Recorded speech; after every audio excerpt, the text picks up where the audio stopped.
హిందువులకు కార్తీక మాసం చాలా పవిత్రమైనది. అలాంటి ఈ నెలలో వచ్చే శుక్లపక్ష ఏకాదశినే ఉత్థాన ఏకాదశి అంటారు. దీనినే దేవుత్థాని ఏకాదశి అని కూడా పిలుస్తారు. ఈ రోజున శ్రీ మహావిష్ణువు యోగనిద్ర నుండి మేల్కొంటాడు. ఈ రోజున శ్రీహరిని పూజించిన వారి కోరికలు నెరవేరుతాయని పురాణ కథనం. ఈ పర్వదినాన మీ ఇంటిలో చందన దీపాన్ని వెలిగించడం శుభప్రదంగా కనిపిస్తుంది. దేవుత్థాని ఏకాదశి తేదీ శుభముహూర్తం. పంచాంగం ప్రకారం కార్తీక మాసంలోని శుక్లపక్ష ఏకాదశి తిథి నవంబర్ 1 ఉదయం 9:11 ప్రారంభమై నవంబర్ 2 ఉదయం 7:31 ముగుస్తుంది.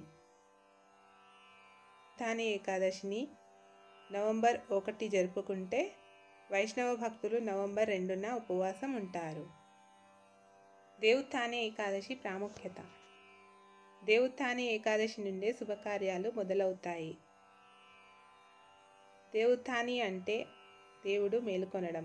ఆషాఢం మాసం శుద్ధ ఏకాదశి రోజున యోగనిద్రలోకి వెళ్ళిన శ్రీ మహావిష్ణువు 4 నెలల తర్వాత కార్తీక మాసం శుద్ధ ఏకాదశి నాడు యోగనిద్ర నుండి మేల్కొంటాడు.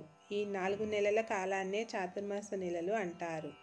దేవుత్థాన ఏకాదశి నాడు శ్రీహరిని పూజించడం వల్ల మీరు అన్ని పాపాల నుండి విముక్తి పొందుతారు. దేవుత్థాని ఏకాదశి నుంచి శుభకార్యాలు ప్రారంభమవుతాయి. ఇందుకు ఆరంభ సూచనగా మరుసటి రోజు తులసి వివాహం చేస్తారు. ఇప్పటి నుంచి వివాహానికి ముహూర్తాలు కూడా ప్రారంభమవుతాయి.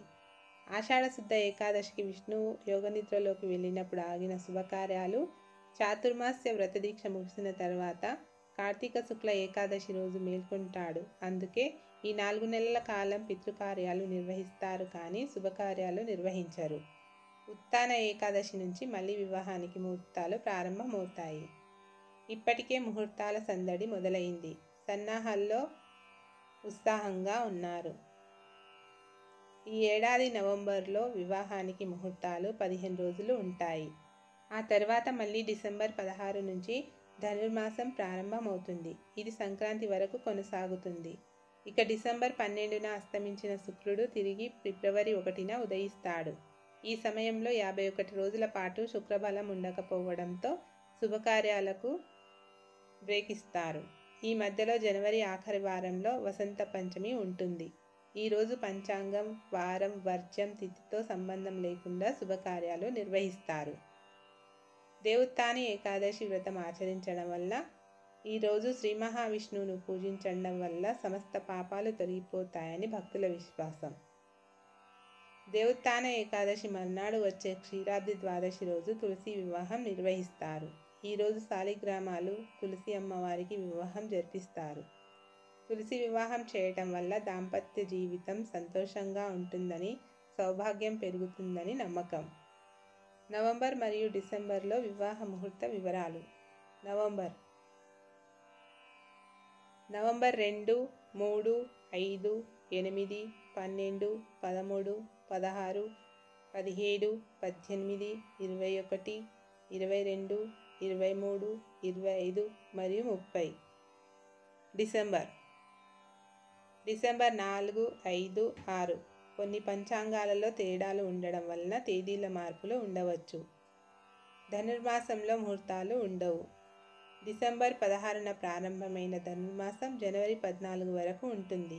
ఈ సమయంలో వివాహాది శుభకార్యాలు నిర్వహించరు. ఆ తర్వాత ఫిబ్రవరి, మార్చ్ నెలలో మళ్ళీ వివాహాల సీజన్ మొదలవుతుంది. ఫిబ్రవరి, మార్చ్ 2026లో ముహూర్తాల సందడి. ఫిబ్రవరిలో 16 రోజులు వివాహానికి అనుకూలంగా ఉంటాయి. ఫిబ్రవరిలో 4, 5, 6, 7, 8, 10, 11, 12, 13, 14, 19, 20, 21, 24, 25, 26 తేదీలలో లగ్న ముహూర్తం ఉంది. మార్చిలో 11 ముహూర్తాలు ఉన్నాయి. ఇందులో 2, 5, 6, 7, 8, 9, 10, 11, 12, 13 మరియు 14 మార్చిలలో శుభలగ్న ముహూర్తం ఉంది.